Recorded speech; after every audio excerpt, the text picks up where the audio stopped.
2 taon ang tinitiis ng 41 anyos na si Tatay Michael Bautista ang kanyang lumubong pisngi. Ngayon, nagsusugat na at tila nanganak pa ito ng maliliit na bukol. Kwento niya nagsimula raw ito matapos matanggal ang isa niyang ngipin sa may bagang. Nang magpakonsulta, dito na na-diagnose na mayroon siyang cancer na lymphoma.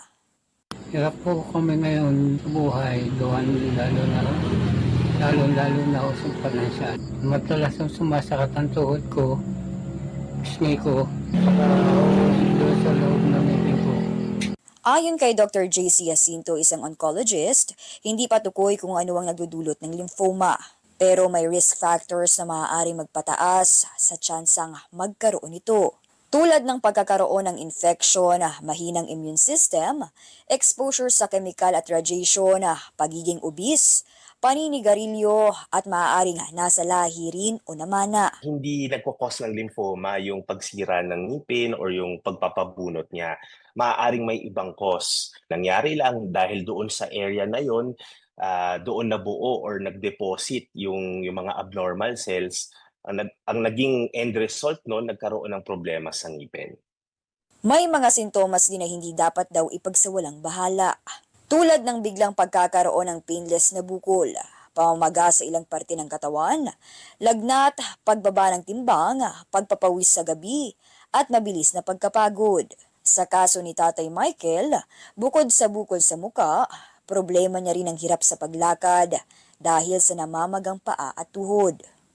Kung may problema na sa likuran or sa paglakad, kailangan kailangan mag-evaluate tayo para malaman natin kung may kalat sa ibang parte ng katawan.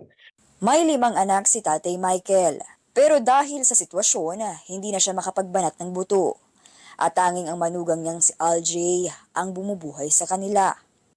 Nananawagan po ako sa mga nanonood na humingi ng tulong sa pagpapagamot ko ng karamdaman ko to. Baka meron pong mga tao pang mabubuti po ang loob dyan para matulungan po yung tatay ko. Para po mapagamot na yung kanyang bukol sa leeg na mahirapan. Ako po si Mobile Journal Pascual na nagpapaalala na ang bawat may karamdaman ay kailangan din ng kalinga. Ayan po, ayan. Ayan po yung kwarto niya. Inihahanda na ng pamilya Veloso ang kwartong ito sa kanilang tahanan sa General Natividad, Cabanatuan. Para raw yan sa nalalapit na pag-uwi ni Mary Jane Veloso, ang Pinay na nasa death row sa Indonesia dahil sa kasong drug trafficking. Matatandang inaresto si Veloso noong April 2010 nang mahulihan siya ng 2.6 kilograms ng heroin sa Yogyakarta Airport. Oktubre ng parehong taon, pinatawan na siya ng death penalty ng Indonesian government. At mula Pebrero 2011 hanggang 2024, tuloy-tuloy ang naging effort ng 3 administrasyon mula kay dating Pangulong Noynoy Aquino, Rodrigo Duterte at Pangulong Bongbong Marcos para maibalik si Veloso sa bansa. Mismong si PBBM ang naglabas ng pahayag na makauuwi na sa Pilipinas si Mary Jane. Kaya ang nanay niyang si Celia, tuwang-tuwa na malapit nang makasamang muli sa bansa ang anak. Napakasaya po namin. Ibig po namin magtitili, maglulundag. Hindi namin alam kung tatakbo kami o ano. Hindi na po kami nakakakain tatay, pati mga kapatid. Hindi na kami nakakatulog. Tuwan-tuwa po kami lahat, lalong-lalo na po yung 2 anak niya. Ang ama ni Mary Jane na si Cesar nasa gitnang bukid pa raw nang matanggap ang balita. Masayang-masaya man, aminado si Nanay Celia na minsan na siyang nawala ng pag-asa. Alam po ba ninyo na ang asa-isipan po namin ni tatay siguro talagang ipinanganak ko lang si Merjin na doon magtitira sa Indonesia. O kaya makauwi si Merjin kung patay na. Yun po ang asa-isip namin dahil 6 na taon po wala pong hearing na naganap. Tahimik na tahimik. Bati din ang pamilya na hindi pa tapos ang laban ni Mary Jane. Sa sandali kasing makauwi ng Pilipinas, kailangan pa rin niyang tapusin ang hatol sa kanya. Pag-uusapan pa ng pamahalaan kung gaano katagal ang magiging sintensya ni Veloso sa bansa. Ipinaliwanag naman ng Department of Justice ang proseso sa pag-uwi ni Mary Jane.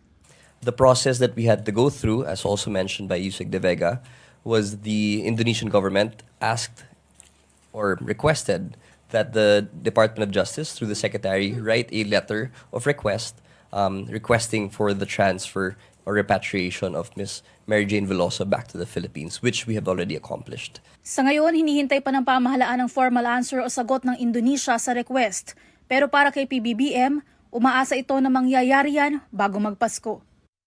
Higit isang dekada nang nakakulong sa Indonesia si Mary Jane, kaya't magiging maagang pamasko raw para sa kanyang pamilya kung tuluyan na siyang makababalik sa kanilang piling.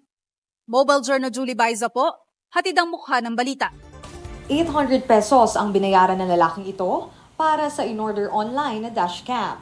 Yun nga lang, laking dismaya niya dahil ang dumating na package, baby wipes ang laman.